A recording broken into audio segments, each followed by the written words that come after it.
अस्सलामुअलैकुम वरहमतुल्लाहि वबरकातुहू। आज का हमारा टॉपिक है रेस्पिरेशन इन प्लांट्स। इसमें हम देखेंगे कि प्लांट्स में रेस्पिरेशन कैसे होती है और इसका मेकनिज़म क्या है रेस्पिरेशन का। एंड हम देखेंगे कि एरोबिक एंड एनारोबिक रेस्पिरेशन क्या होती है और इसमें डिफरेंस क्या है। So let's start our lecture. Respiration in plants. सबसे पहले तो मैं एक आपको रफ सा आइडिया दे दूं कि रेस्पिरेशन इन प्लांट्स मेनली होती क्या है। ताकि आपको समझने में आसानी हो जाए और अच्छे से समझ आ जाए। रेस्पिरेशन इन प्लांट्स क्या होती है कि plants gain oxygen through atmosphere और उस ऑक्सीजन की हेल्प से ब्रेक डाउन होगी ग्लूकोज की और इससे प्लांट्स को क्या मिलेगी, energy in the form of ATP. To gain energy, plants must have to respire. Okay, अब हम देखते हैं कि रेस्पिरेशन क्या है हमारी स्लाइड्स में। Method by which cells get chemical energy by the consumption of oxygen and the liberating of carbon dioxide. So, respiration वैसे भी फोटोसिंथेसिस का एक रिवर्स प्रोसेस है। अच्छा, इसमें क्या होगा कि ऑक्सीजन जो है वो कंज्यूम होगी और कार्बन डाइऑक्साइड रिलीज होगी और इससे क्या होगा कि प्लांट्स जो है वो केमिकल एनर्जी गेन करते हैं। Respiration in plants can be simply defined as a cycle or a chain of chemical reactions that help the plants to synthesize energy and helps them to sustain themselves. अच्छा, respiration जो है एक cycle है या chain है of chemical reactions का जो plants को हेल्प करता है एनर्जी सिंथेसाइज करने में और अपने बाकी लाइफ प्रोसेसेस को गो थ्रू करने में, सस्टेन करने में हेल्प करता। Definition of respiration in plants tells us that it is usually a process in which the plants use atmospheric oxygen for oxidizing glucose and other respiratory substrates like proteins, fats, etc.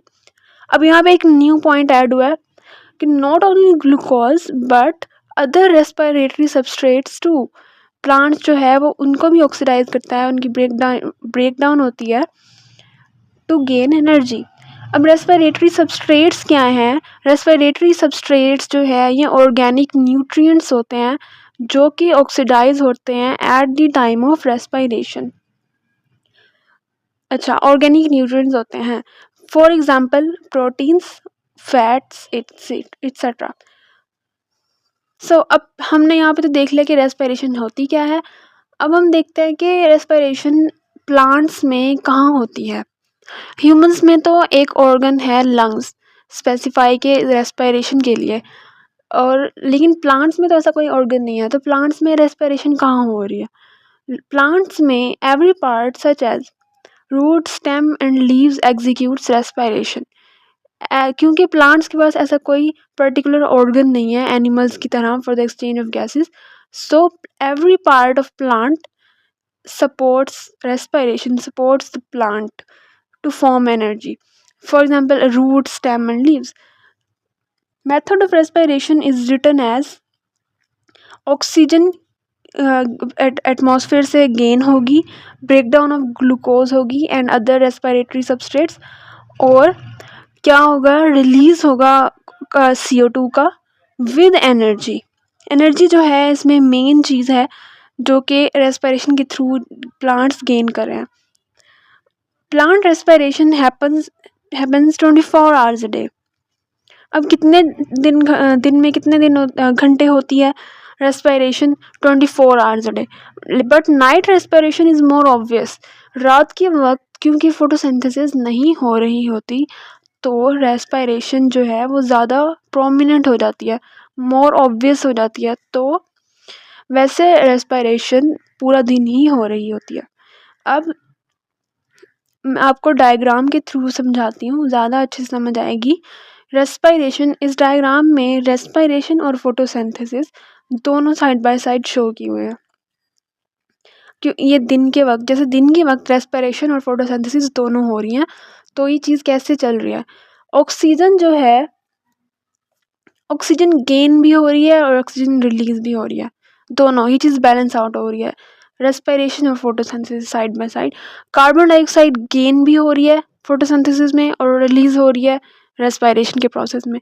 Glucose की break down भी हो रही है और formation भी हो रही है फोटोसिंथेसिस में और रेस्पिरेशन में। वाटर जो है वो प्लांट सॉइल से ले रहा है। तो इस तरह से इन दोनों का इफेक्ट मतलब ऐसे side by side cancel out भी हो जाता है और बैलेंस हो जाता है। लेकिन रात में क्या होता है कि फोटोसिंथेसिस नहीं हो रही होती, तो रेस्पिरेशन डोमिनेंट होती है और CO2 की क्वांटिटी ज़्यादा हो जाती है। तो इसीलिए कहते हैं कि रात में प्लांट से ज़्यादा मतलब दूर ही रहना चाहिए। और अगर खुदा न खास्ता कोई गलती से प्लांट्स के नीचे रात में वैसे ही अगर सो भी गया है या चला गया है तो उसका दम घुट सकता है, क्योंकि ऑक्सीजन वहाँ पे नहीं होती और CO2 की मिकदार ज़्यादा हो चुकी होती है, जिसकी वजह से वैसे ही इंसान का दम घुट सकता है और अगर ज़्यादा देर वहाँ पे रुक गया तो मरने के चांसेस भी बढ़ सकते हैं। अब हम देखते हैं mechanism of respiration. Respiration plants में हम तीन पार्ट्स में देखेंगे, रूट्स, स्टेम और लीव्स में। Respiration in roots usually respire by getting the oxygen mixed air from the soil to the root hairs। Roots जो हैं, रूट्स में रेस्पिरेशन कैसे होती है, ऑक्सीजन रूट्स लेते हैं फ्रॉम दी सॉइल। किसकी हेल्प से, रूट हेयर्स की हेल्प से।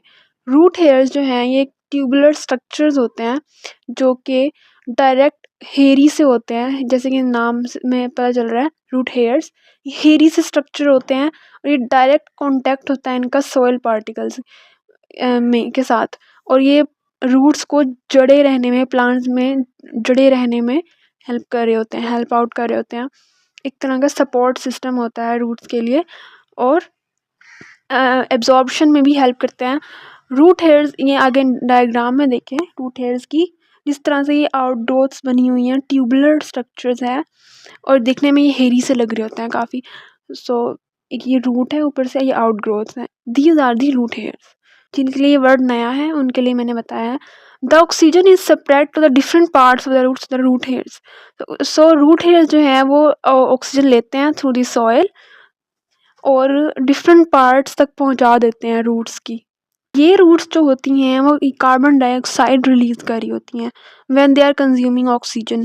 यही कार्बन डाइऑक्साइड जो रूट रिलीज कर रहा होता है ये प्लांट्स बाद में यूज़ कर लेते हैं, यूटिलाइज कर लेते हैं अपनी फूड प्रिपेयर करने के लिए और ऑक्सीजन रिलीज करते हैं in the day time. Diagram में देखें, रेस्पिरेशन इन रूट्स है और सॉइल दिखाई हुई है और वाटर एंड एयर। एयर तो आ रही है रूट हेयर्स के थ्रू, ऑक्सीजन पहुंचा रहा है mixed air. Okay, water soil से ले रहे हैं प्लांट्स और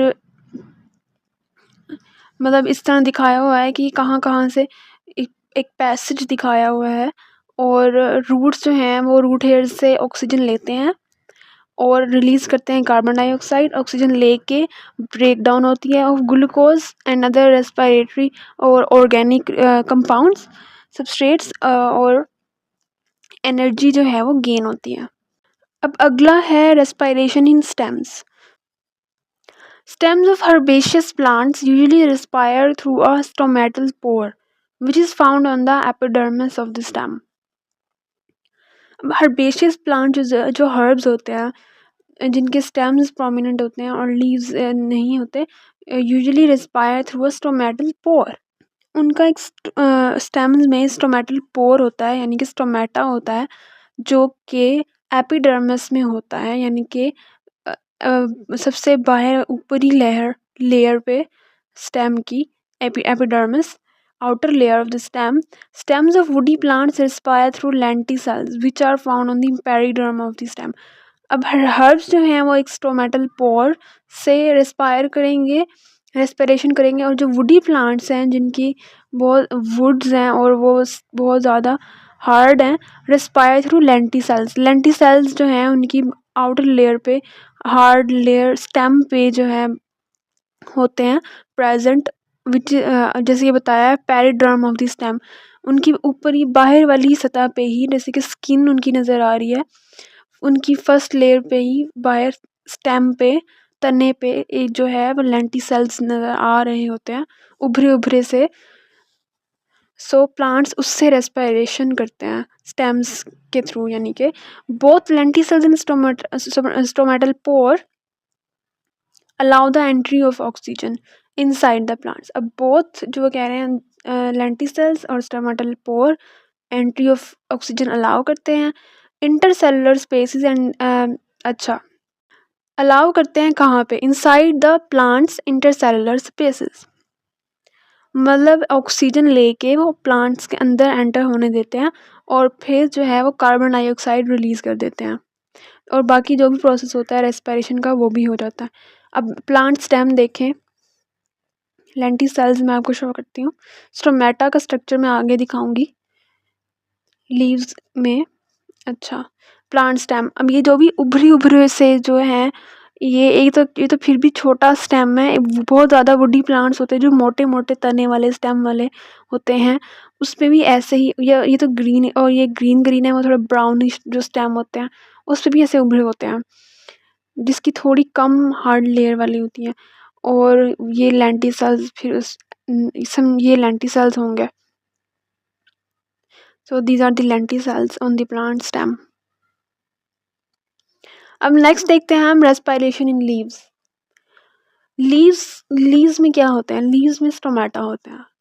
सो यहाँ पे रेस्पिरेशन लीव्स में हो रही होगी स्टोमेटा से obviously. Stomata which are usually present in the lower epidermis layer of the leaf.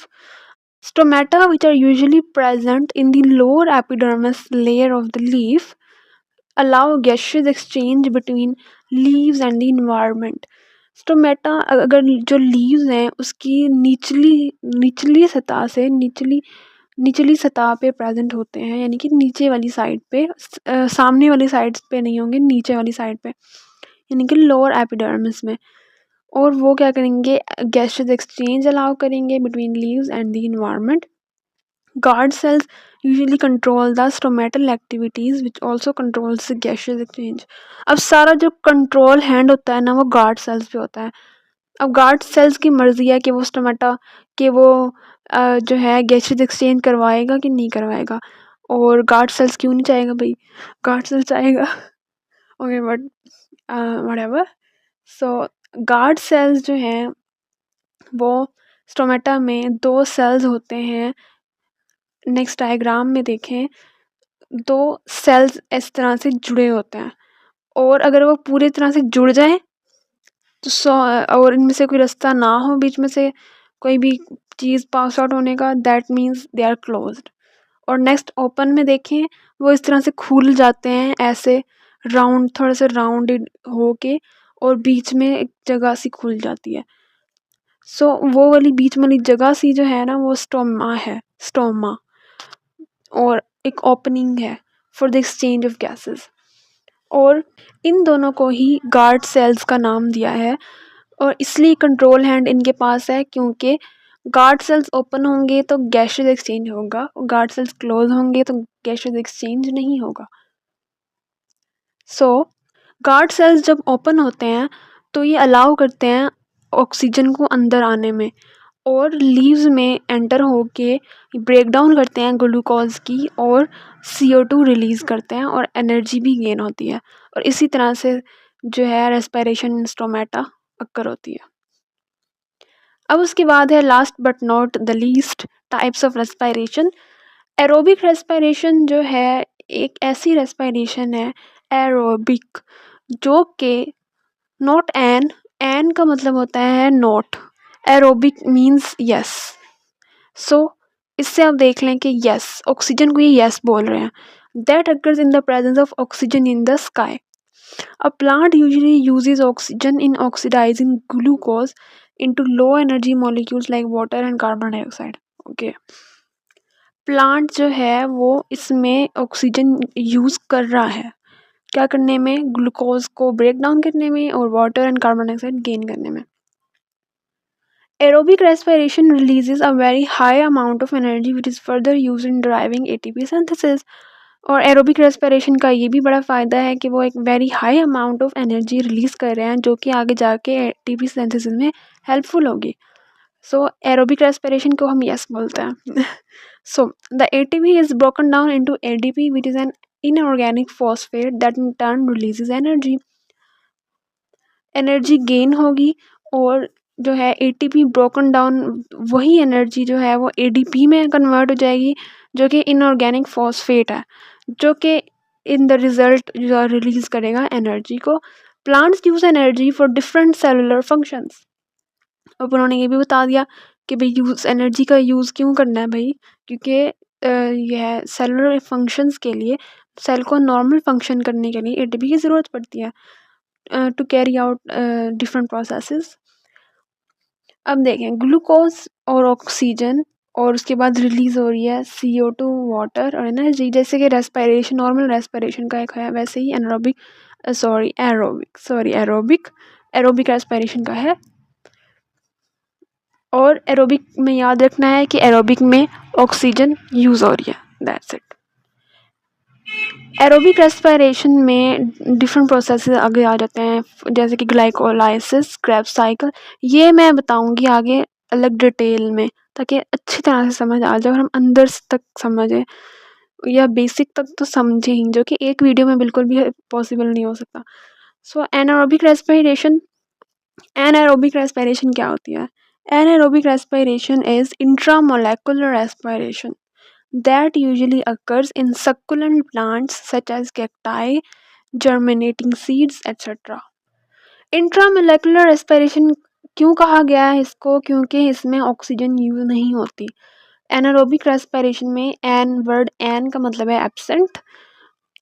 Oxygen इसमें जो है वो यूज़ नहीं होती। ऑक्सीजन के विदाउट ऑक्सीजन ही ये प्लांट सब कुछ करते हैं, और with the help of fermentation.